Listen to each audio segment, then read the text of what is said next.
tap into those people that want learning now, the learning immediacy. I started to have a look through some of the modules that we had. A lot of them featured people in 1980s haircuts. And I thought, nah, it's not resonating with me, so why is it going to resonate with someone else in the organisation? So the other thing is it cost effective? Now I did some analysis and I worked out how much I was paying for one of our providers. I'm not going to mention names, but one of the providers that we used to have, I did some analysis of how much is it actually costing us to have that content sitting on my LMS that no one's using. It's 1980s haircut and it's not really relevant. And it worked out it's costing $170 per launch of an e-learning module. And I thought, that's not cost effective. I need to think, how am I going to get the best use of our L&D budget? And that was certainly something I wanted to question. So another question here was, what do we really need in the future? So if you think about the modern day learner, if you think about how they want access to bite-sized, snackable kind of learning, and as Adam was talking about earlier, people that want to share, knowledge sharing, I mentioned that in terms of that latest research. We know that people want to share knowledge nowadays. They want to create their own content. They want to be able to solve real issues that they have to handle every single day. So ask yourself a final question. Do you actually use it yourself? Do you actually look at that content on your LMS yourself? Because if you don't, then again, why should you expect anyone else to do so? So, again, being a little bit controversial here, but this is all about becoming the curators of learning. And I think this is a really important emergence around technology, that we're dealing with the empowered learner. You've heard of the phrase, or the song, I think it is, sisters are literally doing it themselves. Anyone know who wrote that? I don't know, I'm just asking a question. Sisters are doing it themselves. I wasn't going to be karaoke, but that's later. That's later. Well, this is about workplace learners are doing it themselves. Okay? That's what's happening right now. In their moment of need, 91%, latest research, 91% of people will actually pick up their mobile device and search, or Google search something that's going to solve a problem at work. 9 out of 10 people look at their mobile. How do you do this? I'm trying to solve a problem right now, I'm going to Google something. Right? So that's an issue that we need to start thinking about. They're trying to solve work-related problems in the moment of learning. 53% of people will immediately be able to apply what they've learned themselves on the job. 84% of people are now being able to, willing to share, sorry, I've got to move my slide on. 84% of people are now willing to share with others using technology. That is a fundamental shift, I think. I've been doing L&D for nearly 20 years. And I think what I'm seeing now is that people are willing to actually share this knowledge with other people using technology. So that's fascinating. And we know that they prefer to do that by collaborating and knowledge sharing, as I alluded to earlier, right? So we've got this willingness to do it through communities, through blogs, by liking and disliking, by sharing their own content and videos. So how can we create a role for L&D? Where do we fit in? How can we facilitate and support that type of learning in the workflow?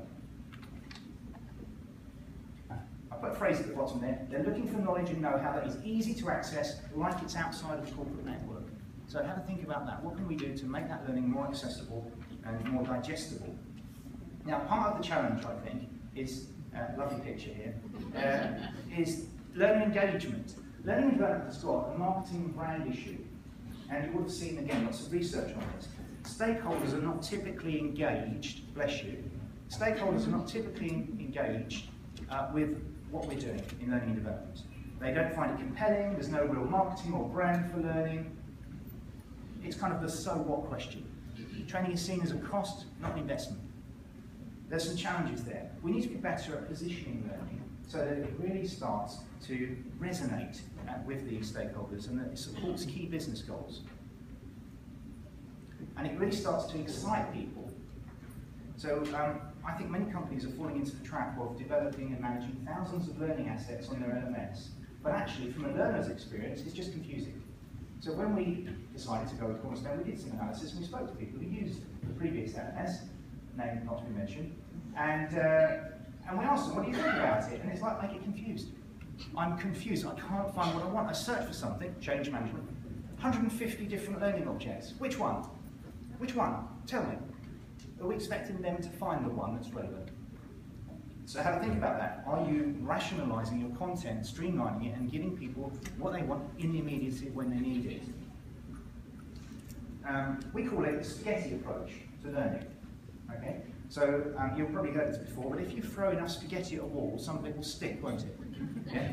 And every once in a while, throwing spaghetti at a wall does work. But you have to kind of ask yourself the question, what happens when you run out of spaghetti? Or if you run out of wall space? At the end of the day, you're just left cleaning up one hell of a mess, aren't you, really? So our latest research indicates that the most progressive organisations are focusing on marketing. There's a research by Bursin, by Deloitte, a 2014 paper that says there are 3 marketing lessons for learning and development. Number 1 is that we need to build a brand for learning. Number 2 is that we need to understand your customers. Number 3 is that we need to think about the entire learning experience. It's not just about the end-to-end the learning event, it's about the end-to-end process of learning. And so we believe that that is about the personal learning journey. The future of learning is personal. So what do we mean by that? What works for one person doesn't work for everyone. Learning today is much more personalised, much more individualised, and technology is really helping that. And it's creating a greater desire from the individuals to collaborate and to share knowledge. And that's really passed the learning baton into the hands of the learner.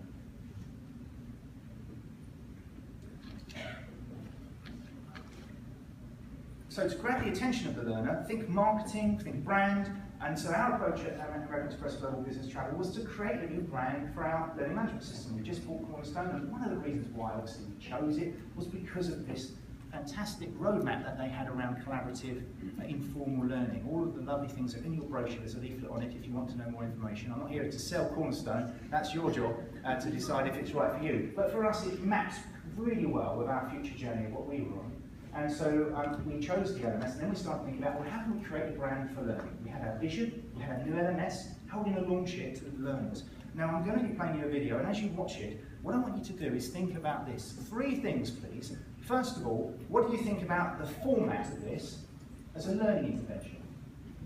The second thing is, do you think you could benefit from thinking about your future learning and development strategy and how to relaunch your own brand identity within the organisation for learning?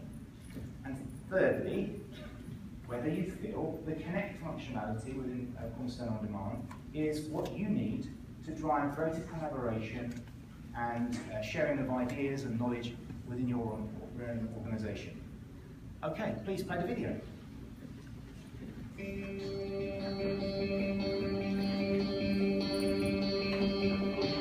Ask yourself, what's changed about the way you learn today? With technology advancing at a rapid pace, we are facing a new paradigm when it comes to how we learn at work. Of course, technology is a great learning tool, enabling us to learn in so many new ways. However, this new technology-driven world also means that we get interrupted on average every 2 minutes with emails, instant messaging, text messages, voicemails, not to mention our actual work priorities, all constantly vying for our attention.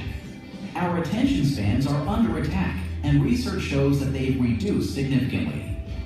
Latest research also shows that only 21% of employees expect learning to happen in the classroom, with 79% feeling that they get their learning from non-traditional sources, such as learning through day-to-day tasks and advice and guidance from colleagues. To compound this, we are all consuming more media than ever, and much of that in video form. This shift in the learning landscape means we must take a new approach. That's why we've created our vision for learning. The key is enabling you to learn what matters, when it matters most, by empowering you to share knowledge with others, collaborate, and take ownership of your own learning journey. The future of learning is personal. To support this vision, we are launching our brand new learning management system, ULearn. ULearn is your one-stop shop to discover learning opportunities within GPT, enabling you to take ownership of your own learning journey. ULearn is easy to use and is full of cool, exciting new features. It will also provide you with access to some new, engaging, and relevant learning content in formats that work for you. You'll be able to access the latest content from exciting new partners such as lynda.com, GetAbstract, and TED Talks. So let's take a look at ULearn. The front page has a great new design and will be frequently updated with new content as it gets released. The user experience is a huge improvement with an easy-to-use search function. Just type in the name of the course or even just a partial word and all the relevant results will be returned. ULearn also includes a social learning feature called Communities. With Communities, you'll be able to join groups of your peers to share ideas, best practices, job aids, and learning content in a more immediate and impactful way. As a people leader, you'll get dashboards showing the status of your team's learning with easy-to-read charts and graphs. We think you're really going to love ULearn, and we're really excited to see some of the ideas you come up with for how we use this new technology. The future of learning is personal, and ULearn is just the start of your personal learning journey. Okay, I hope you liked the video.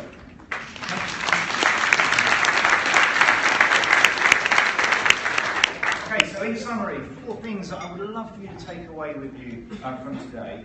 The first one, right size is the right size. Start thinking about how you can work with today's empowered learner whose attention spans are under attack. The second thing, support this shift from push to pull. You've got to really embrace it. How can you work together to create informal, collaborative forms of learning? So tap into that 70-20 part of the 70-20-10 model. Act now and start to become the curators of learning in your own organisation. Stop being the order takers for training. Become the true curators of organisational learning. And finally, remember that the future of learning is about the individual.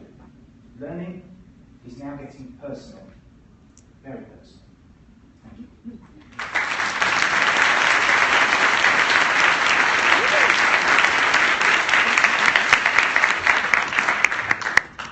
Happy to answer any questions if anyone has any questions. I think in the interest of time, we're going to pass on questions, but you'll be around today. I'll be around, so come and see me if you have any questions.